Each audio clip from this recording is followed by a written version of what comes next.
Hello everybody, this is Mr. Thompson. I'm going to be spending the next 10 minutes talking you through this year's options information.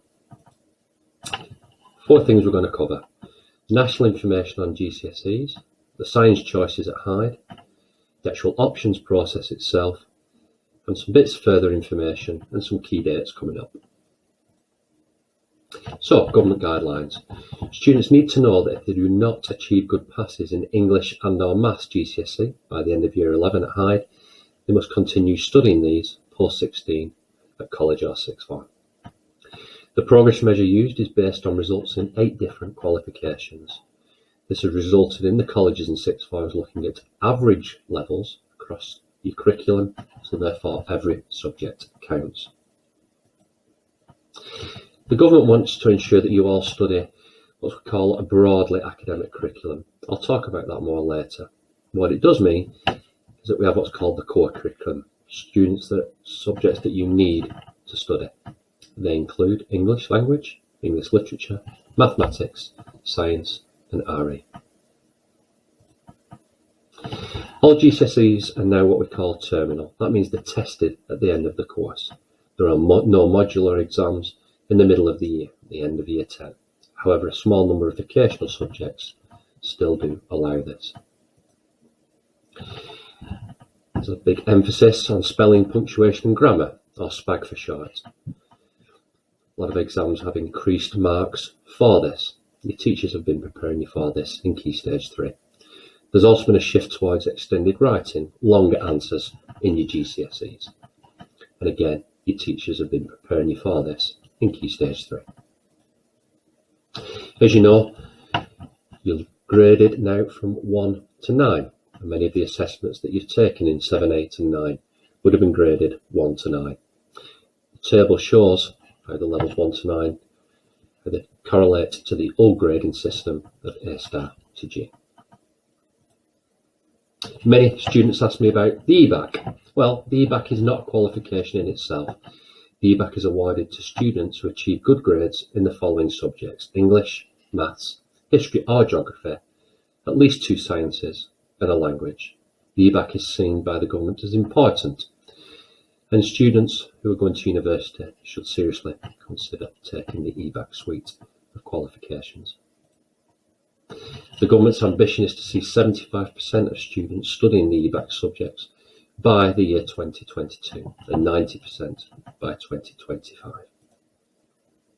Okay, science. Both double and triple science are academic subjects that are suitable to lead to A-level courses. All 3 sciences are studied in both double and triple science. Some people think that double science is only 2 of them. That's not the case. All 3 are studied. Double science leads to 2 grades and triple science leads to 3 grades. And most of the material covered in lessons is the same, except that the 3 additional modules are studied at triple science. So, double science, you can see 2 modules: Biology 1, Biology 2, Chemistry 1, Chemistry 2, Physics 1, Physics 2.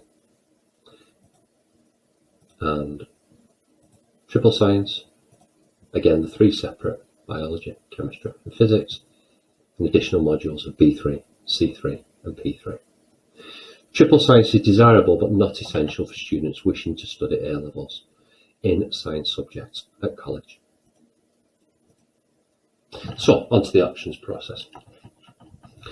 You will all receive an options form. It will either be blue, yellow or green. You will not actually fill in the coloured form, it is just for guidance. Your choices will actually be made on a separate Google form. Once you press submit on that Google form, that will be returned to school and will be registered on our database.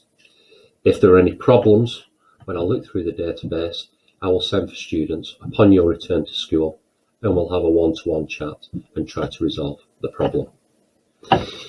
If for any reason you think you are on the wrong pathway, for example, if you're on blue and you think you're on yellow, or yellow and you think you should be on green, etc., please email your head of year, Mrs. Etches, or myself, and give the reason why you think you should change.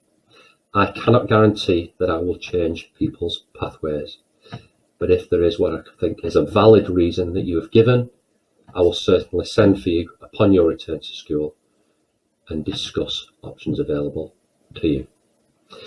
Once you get the form, and I'm going to perhaps use the yellow one as an example here, you'll be expected to make choices from different blocks.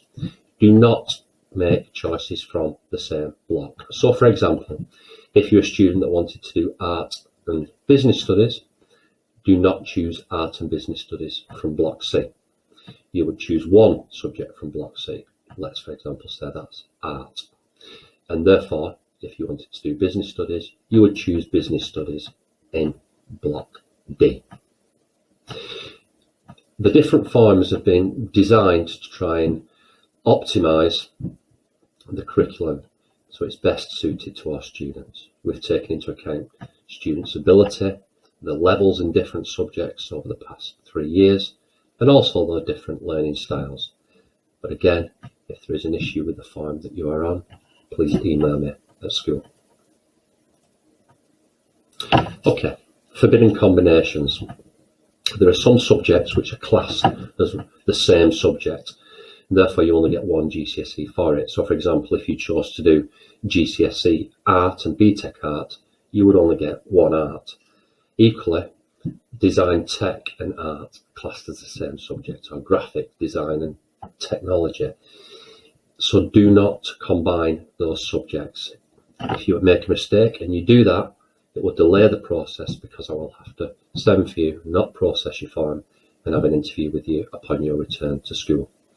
We'd also advise students who are taking health and social care not to take subjects such as child development, because a lot of the material overlaps and you are duplicating learning. When you're making your choices, obviously I would have expected you to have read the booklet by now, and you should therefore know the content, what you're going to study, if it's what you want to study, if it's what you thought the subject was about, how it's assessed, how it's graded, important considerations. If you're still unsure, when you come back to school, you'll still have time to ask teachers, form tutors, the careers advisors for different bits of advice. Look at different careers that you want to study in the future, Google them, and then check what qualifications you need in order to follow that career. Don't take subjects just because your friends are. The chances are that you will not be in the same group anyway. There are many history groups running, there are many geography groups, business studies, ICT groups. And then you'll be on a subject that perhaps you're not entirely committed to, and you're not with your friend either.